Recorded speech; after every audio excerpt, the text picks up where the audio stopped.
અમરેલીના બગસરામાં સથવારા સમાજનો એક સામાજિક સંવાદનો કાર્યક્રમ યોજાયો હતો, જેમાં સથવારા સમાજના ઉપપ્રમુખ દિનેશ હડિયલનું ભાજપના નેતા દ્વારા અપમાન કરવામાં આવ્યું, જે બાદ હોબાળો મચી જવા પામ્યો હતો. શું છે સમગ્ર મામલો, જાણીશું આ વિડીયોમાં. નમસ્કાર, હું મૈત્રી મકવાણાને આપ જોઈ રહ્યા છો નિર્ભય ન્યૂઝ. બગસરા ખાતે સથવારા સમાજની બેઠક યોજાઈ હતી, જેમાં સથવારા સમાજના ઉપપ્રમુખ અને ચેમ્બર ઓફ કોમર્સના પ્રમુખ દિનેશ હડિયલનું ભાજપના નેતા દ્વારા અપમાન કરવામાં આવ્યું હતું, જે બાદ આ કાર્યક્રમના ભાજપના નેતા અને સ્થાનિકો આમને સામને આવી ગયા હતા. ત્યારે આ બેઠકમાં ચેમ્બર ઓફ કોમર્સના પ્રમુખનું અપમાન થતા કરિયાણા એસોસિએશનના વેપારીઓ દ્વારા મીટિંગ યોજવામાં આવી હતી અને સોશિયલ મીડિયામાં પણ ભાજપના પાલિકા પ્રમુખના પતિ સામે પત્રિકા વાયરલ થઈ છે. આ મામલે સથવારા સમાજના ઉપપ્રમુખ દિનેશ હડિયલે શું કહ્યું તે સાંભળો આ વિડીયોમાં. મારું નામ દિનેશ હડિયલ, સથવારા સમાજ ઉપપ્રમુખ તેમજ હોલસેલ એન્ડ રિટેલ કરિયાણા મર્ચન્ટ એસોસિએશન પ્રમુખ, અને હમણાં જ હાલની તકે ચેમ્બર ઓફ કોમર્સની ચૂંટણી થઈ તેમાં મને પણ પ્રમુખ પદેથી નિયુક્ત કરવામાં આવેલ છે.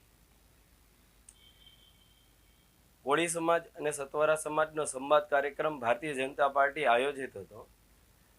તેમાં મને દીપ પ્રાગટ્ય પહેલાં મને સ્ટેજ ઉપર બેસાડેલો હતો, પરંતુ દીપ પ્રાગટ્ય પછી એવી રીબડિયા જે પ્રમુખ પ્રતિનિધિ છે તેણે મને સ્ટેજ ઉપર ન બેસવા દીધો. એમણે હાથ રાખી અને મને કીધું કે આ તારે જોઈ લેવું શું કરવું જોઈએ. એમ કરીને હું ત્યાં એક શબ્દ પણ બોલ્યો નહીં અને સ્ટેજ છોડી અને હું મારા ઘરે આવતો રહ્યો. પાછળથી મારા સમાજને અને પત્રકાર મીડિયાઓને ખબર પડી કે ભાઈ આવું દિનેશભાઈ હડિયલનું અપમાન થયું છે, તો એ લોકોએ આ વાત ઉપર ઉજાગર કરેલો. સતવારા સમાજ અને હાલ કરિયાણા એસોસિએશને પણ મને ખૂબ જ બાંહેધરીપૂર્વક ટેકો આપેલો છે કે આમાં કોઈ પણ પ્રકારનું જાતું કરવાનું નથી.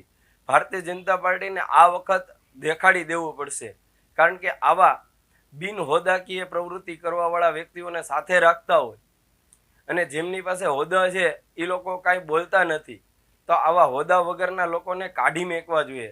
છતાં ભાજપ એને કંઈક સાવરી રહી છે. એટલા માટે અમારા કરિયાણા એસોસિએશનના મંત્રીશ્રીએ પણ ભારપૂર્વક કીધું કે જો આમાં કાંઈ ઘટતું નહીં કરવામાં આવે 2 દિવસમાં તો ગાંધી ચિંધ્યા માર્ગે આંદોલન કરીશું, તેમજ ચૂંટણીનો પણ બહિષ્કાર કરવાનો પણ અમારે વિચારવું પડશે.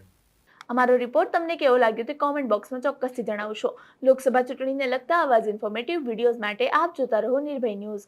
અમારી ચેનલ નિર્ભય ન્યૂઝને લાઇક, શેર અને સબસ્ક્રાઇબ કરવાનું ભૂલશો નહીં. આભાર.